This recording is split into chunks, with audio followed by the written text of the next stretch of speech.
पहाड़ों पे चढ़ने के बाद हमें रुकना जो नसीब होता है, सुकून होता है, वो कमाल का होता है। तो देखो खुशी में तो भैया ने गाने लगा दी। अब अदनान पे डांस करने वाला है। ये एक चढ़ाई जो के ऊपर चढ़ रहे हैं हम साइकिल पर, बहुत ही मुश्किल है। मालाकंड की तरफ रवां दवां फुल गेयरों पे रखा हुआ है साइकिल को। ये नीचे जा रही हैं गाड़ियाँ।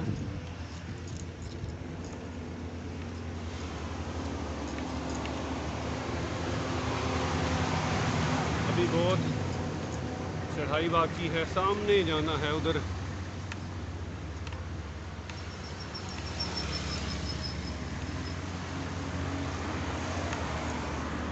अभी एक उतराई चढ़ के आए हैं, वो नीचे से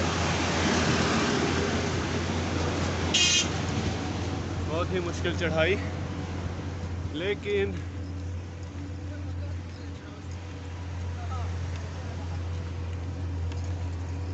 बेशक हर मुश्किल के बाद आसानी है। अभी जो हमने चढ़ाई इतनी मुश्किल से चढ़ी है, अभी वो अब साइकिल जो है कंट्रोल में नहीं आ रहा, यानी कि बिना पैडल्स के साइकिल सफ़र कर रहा है। तो अभी हम ये नीचे उतरेंगे।